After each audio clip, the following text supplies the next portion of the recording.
যুবকদেরকে, ভাই আপনাদেরকে কোনো বেকার ভাতা দিতে পারবো না। আমরা বেকার ভাতা দিয়ে অপমানিত করতে চাই না।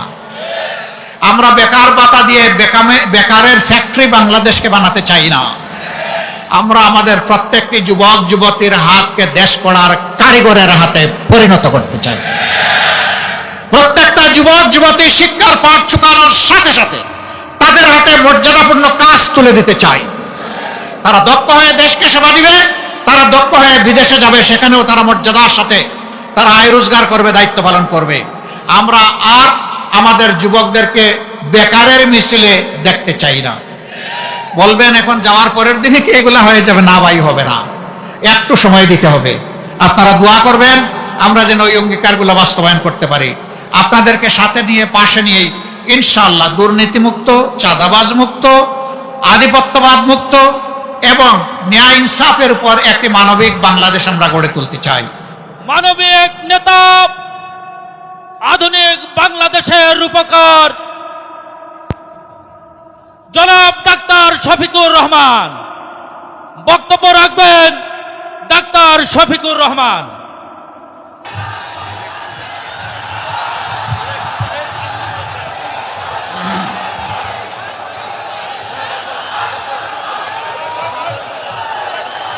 আসসালামু আলাইকুম ওয়া রাহমাতুল্লাহ। আবার একটা সালাম দেই মায়া করে। আসসালামু আলাইকুম ওয়া রাহমাতুল্লাহ। মাশাআল্লাহ, বগুড়া জেগে উঠেছে আলহামদুলিল্লাহ। কেমন আছেন আপনারা? জোহরের নামাজের সময় সমাগত, এই জন্যে আমরা খুব বেশি বক্তব্য রাখবো না, কিছু কথা বলেই বিদায় নিতে চাই। প্রথমে এই যে সামনে দেখতে পাচ্ছি, হা বলুন। কিসে হা? গণভোটে হা। হা গুলা উঠায় ধরুন। গণভোটে হা তার মানে হচ্ছে চাঁদাবাজি, সন্ত্রাস, ফ্যাসিবাদ, দুর্নীতিবাজ এবং অবিচারকে না। আর এর বিরুদ্ধে একটা মানবিক বাংলাদেশকে হা। আপনারা সেদিন সবাই হা ভোট দিবেন তো ইনশাল্লাহ? আপনারা সবাই দিলে হা ভোট পাস করবে না?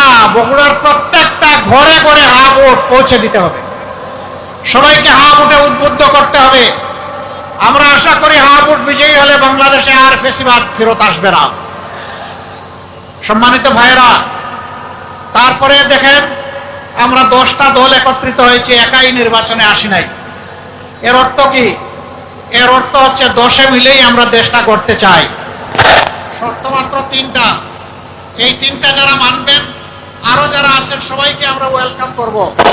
নাম্বার 1, নিজে দুর্নীতি করবেন না, দুর্নীতিবাজদেরকে নিজের বগলের নিচে আশ্রয় দেবেন না। নাম্বার 2, ন্যায় বিচার সকলের জন্য নিশ্চিত করা হবে। কোনো রাজনৈতিক দল কিংবা যত প্রভাবশালী ব্যক্তি হন, বিচারের দিকে চোখ তুলে তাকাতে পারবেন না। বিচারকে তার আপন গতিতে স্বাধীনভাবে চলতে দিতে হবে। এ বিচার হবে শিশু থেকে বৃদ্ধ, গরিব ধনী মেহনতি মানুষ সহ সম্পদশালী যারা যেখানে আছেন, ন্যায় বিচার পাওয়ার অধিকার সকলের আছে। বিচার আর অর্থের বিনিময়ে বিক্রি হবে না, প্রভাবিত হবে না, রাজনৈতিক কারণে প্রভাবিত হবে না। সেই বিচারটা আমরা বাংলাদেশে কায়েম করতে চাই। 3 নম্বর শর্ত হচ্ছে, যেই বস্তা পচা রাজনীতি 54টি বছর এদেশে ফেসিবাদের জন্ম দিয়েছে, লুটেরার জন্ম দিয়েছে, দুর্নীতিবাজের জন্ম দিয়েছে, দুঃশাসনের জন্ম দিয়েছে, আয়নাঘরের জন্ম দিয়েছে, এর বিপক্ষে সংস্কারের যে প্রস্তাব, ওই যে বললাম গণভোট, গণভোটে যখন হা বিজয়ী হবে তখন প্রতিজ্ঞা করতে হবে, ওয়াদা করতে হবে, সংস্কারের সবগুলো প্রস্তাব বাস্তবায়ন করতে সহযোগিতা করবেন। এই 3 শর্ত যারা মানবেন, আমরা তাদেরকে খোলা মনে বলতে চাই, আল্লাহ তাআলার ইচ্ছায়, তার সাহায্যে, জনগণের ভালোবাসায়, জনগণের ভোটে জামাতে ইসলামী নির্বাচিত হলে সবাইকে নিয়েই আগামী 5 বছর দেশ চালাতে চাই। আমরা বিভক্তির বাংলাদেশ চাই না, আমরা ঐক্যের বাংলাদেশ চাই। এবার আসেন বগুড়ার জন্য কিছু কথা বলি। আমাদের প্রতিহিংসার রাজনীতি সব জায়গায় সুবল দেয়।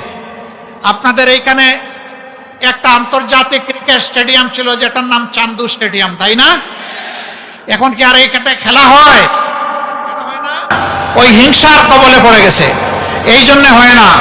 আমরা আপনাদেরকে কথা দিচ্ছি, ইনশাআল্লাহ জামাতে ইসলামী দেশ পরিচালনার সুযোগ পেলে মর্যাদার সাথে চান্দু স্টেডিয়ামকে আবার জীবন দেওয়া হবে, আবার আন্তর্জাতিক খেলা এখানে হবে ইনশাআল্লাহ। এ বগুড়া উত্তরবঙ্গের রাজধানী খ্যাত, সাত মাথা সারা উত্তরবঙ্গকে যুক্ত করেছে। ইনশাআল্লাহ আল্লাহ তাআলা যদি আমাদেরকে দায়িত্ব দেন দেশ পরিচালনার, আমরা এই বগুড়াকে সিটি কর্পোরেশনে উন্নীত করব।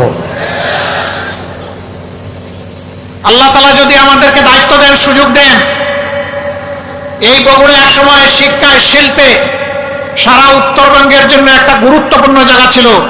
এটা শত বৎসর নয়, এই ঐতিহ্য ছিল শত শত বৎসরের। বহু জায়গায় সরকারি বিশ্ববিদ্যালয় হয়েছে, আজও বগুড়ায় একটা বিশ্ববিদ্যালয় গড়ে উঠল না। আল্লাহ যদি আমাদেরকে সেই সুযোগ দেন, এইটাও আমরা বাস্তবায়ন করব ইনশাআল্লাহ। মোটা দাগের এই বিষয়গুলোর পাশাপাশি যমুনার দ্বিতীয় সেতু, এইটাও বগুড়াবাসীর দাবি, এইটা পাশের গাইবান্ধার দাবি। আমরা ইনশাআল্লাহ এটাকে যৌক্তিক বিবেচনায় নিই। এটা কোনো দয়ার দান নয়। জামাতে ইসলামী তার দলীয় তহবিল থেকে এটা করবে না। আপনাদের যে টাকা, সেই টাকা দিয়েই কিন্তু এটা বাস্তবায়ন করা হবে। বলবেন এত টাকা আমরা দিতে পারি, হ্যাঁ দিচ্ছেন তো আপনারা। আপনাদের টাকাটা জুড়িতে রাখতেছেন, আর জুড়ির তলা না থাকার কারণে বাইরে চলে যাচ্ছে। বাংলাদেশ থেকে 28 লক্ষ কোটি টাকা বিদেশে 15.5 বছরে পাচার করা হয়েছে।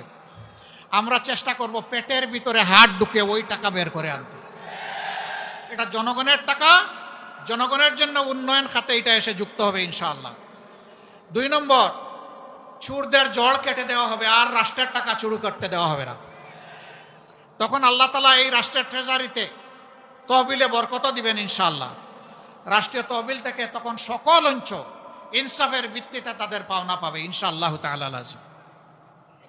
সম্মানিত বগুড়াভাষী, বগুড়ার মানুষ আমরা জানি শান্তিপ্রিয়, দেশপ্রেমিক এবং দিনপ্রিয়, ধর্মপ্রিয়। আপনারা শান্তিতে বসবাস করতে চান, শিক্ষিত ভদ্র মানুষ। সারা বাংলাদেশে কিছু জিনিস আছে, আমি ধারণা করি এটা বগুড়ায় নাই। আর 1 নম্বর হচ্ছে চাঁদা। বগুড়ায় চাঁদাবাজি নাই? কি বলেন এই সমস্ত কথাবার্তা আপনারা? বগুড়ায়ও চলে? হায় রে আল্লাহ, তাইলে দেশের কোন জায়গা বাদ পড়বে? চাঁদার জ্বালায় অতিষ্ঠ জনগণ।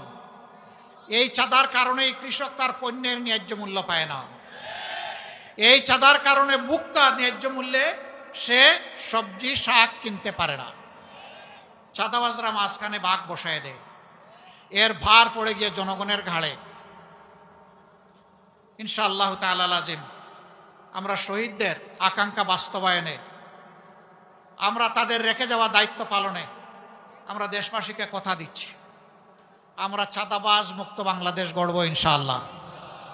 বলবেন তার প্রমাণ কি? তার প্রমাণ আমরা এত মজলুম একটা দল, আর্থিকভাবে ক্ষতিগ্রস্ত একটা দল। আপনারা বলুন, জামাতে ইসলামীর কেউ গিয়ে এই মুদির দোকানের কাছে, রাস্তার পাশে হকারের কাছে, কোন কোন জায়গায় ফকিরের কাছে কোনো চাঁদা চেয়েছে? যারা এত নির্যাতিত হওয়ার পরেও নিজেদের হাত পরিচ্ছন্ন রাখতে পেরেছে, তাদের হাতেই আগামী পরিচ্ছন্ন বাংলাদেশ গড়ে উঠবে ইনশাআল্লাহ। আমরা কথা দিয়েছিলাম আমাদের কর্মীরা চাঁদাবাজি করবে না, দুর্নীতি করবে না, মামলা বাণিজ্য করবে না। জনগণ সাক্ষী, আমরা আমাদের কথা রেখেছি।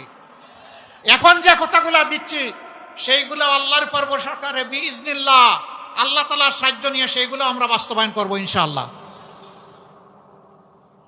এই ধরেন একটা কথা, একদল তারা সরকারে আসার আগে 10 টাকা দরে চালের কথা বলেছিলেন। আপনারা 10 টাকা দামে কে কে এখন চাল কিনেন? একটু হাত তুলেন তো। আচ্ছা, এখন কিনলেন না।